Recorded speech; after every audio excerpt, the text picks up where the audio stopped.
tuned because I'll be talking about the styles of that decade today.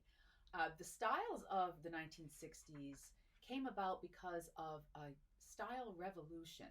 There was so much going on in the 60s between the music scene that was coming over from Britain and the space race that was going on, culminating in the 1969 landing on the moon by the Americans, and a general change in the way youth perceived fashion. And they wanted their own fashion separate from what their parents were wearing. And this youthquake generation became quite a hit, both overseas and here in America as well. For the best vintage style information, please subscribe to my channel on YouTube and be sure to hit the notification bell so you'll always know when new videos come out. I'm Ren from Spirits of Fashion, and I've been teaching about historic dress and vintage clothing for well over 15 years, and I've been collecting it for over 30 years. So I have a number of items I'm going to show you today while I talk about the youthquake of the 60s. One of the designers that was very popular at the time was Emilio Pucci. And Emilio Pucci was known for his kind of wild color designs in all different shades. And this is an actual Pucci skirt that was given to me by a former colleague of mine. And Emilio Pucci always signed his garments or his textiles, and there's an Emilio right there. Hopefully you can see that, if I can get it to be straight. And that's where he signed it. So this was owned by my colleague's mother, and she gave it to me because she knew how much I love vintage fashion. So that is one mini skirt from the period. Now, how did mini skirts come about? Well, Mary Quant and Andre Courreges were given credit, especially Mary Quant, for the mini skirts that came about in the 60s.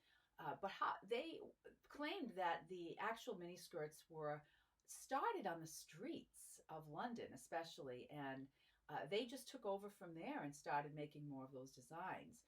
Here in America, though, for the first part of the 60s, most women, even younger women, were wearing dresses to the knee or a little above the knee.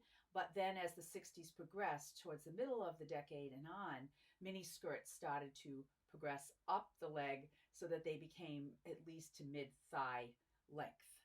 I have a couple of other dresses here.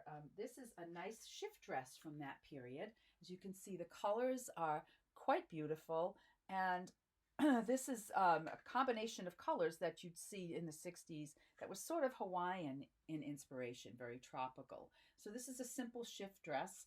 It's not a mini, so it was probably the earlier part of the 60s, early to mid-decade.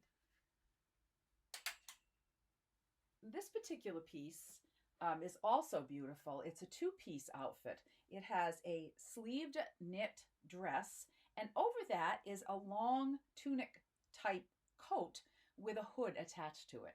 And this piece is really telling of the 1960s, mostly because it has a soft fold-over collar that was very typical of that period. And I am wearing a similar style, similar neckline, and I'll be showing you a video shortly of me wearing this full dress with reproduction go-go boots. This is an actual vintage dress from the 60s that I found in an antique shop recently, and I'm wearing reproduction go-go boots that are purple vinyl, very comfortable, very similar to what we've seen in the 60s.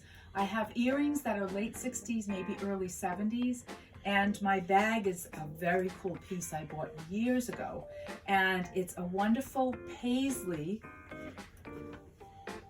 corduroy, and has a little handle that goes up and down, and the cool surprise inside is a compact of the same fabric.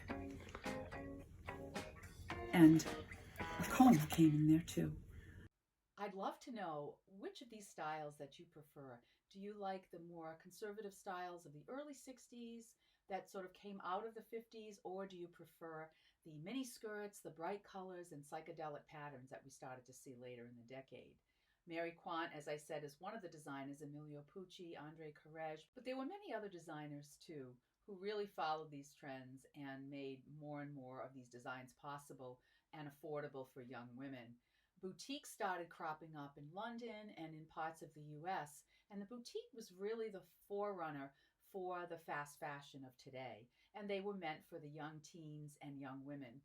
And Biba is one example of that. That was in London, but there were many other boutiques that were cropping up. I actually went to a boutique in the late 60s called the Curly Caterpillar, and this was in Rhode Island where I was brought up. And it had very cool jewelry and accessories, not so much clothing, but it was a type of boutique that drew young people like I was at the time.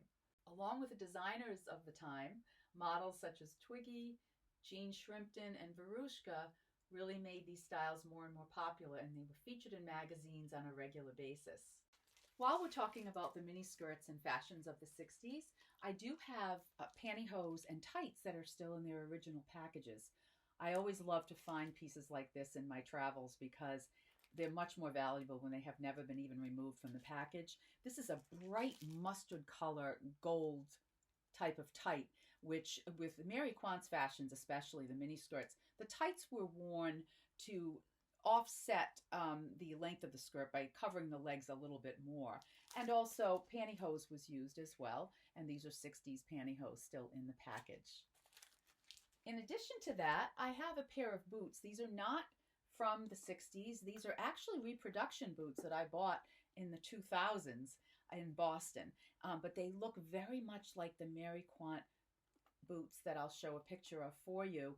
And they're beautiful because they're patent leather and they have the big buckle, which was very common at the time in the 60s. These buckles were often on shoes and the pilgrim shoes of the time, or they could be on boots such as this one here.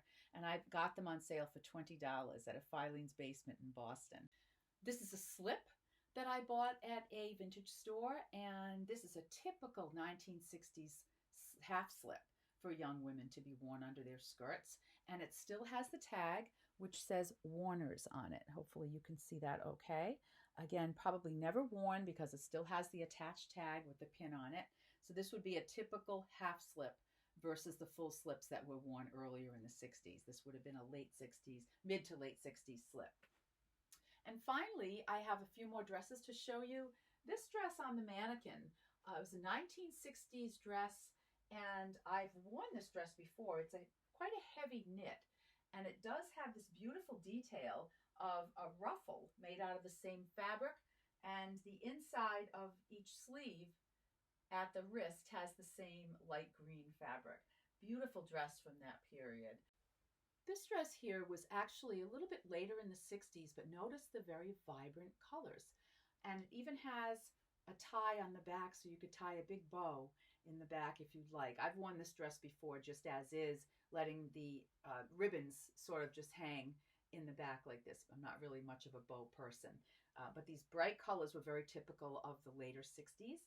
And then finally, 1960s into 70, we'd see a lot of this kind of a pattern on dresses. This is another knit dress, but what I love about it is it still has the chain belt that came with it. Chain belts were very popular in the late 60s, and this is a beautiful example of that. Actually, this was a dress that I bought from one of the vendors when we had our store Nostalgia in Providence, and she had owned the dress and she decided she wanted to sell it, so I bought it. So it's a really perfect piece from this period, again, especially since it still has the belt with it. So that's all I have for today on the 1960s. And if you like this video, please give it a thumbs up and subscribe to my channel. And you can go right to my website at spiritsoffashion.net and sign up for my monthly newsletter, which includes a lot more about Spirits of Fashion and monthly vintage styling tips. Thanks so much for watching, and I'll see you in the next video. Bye.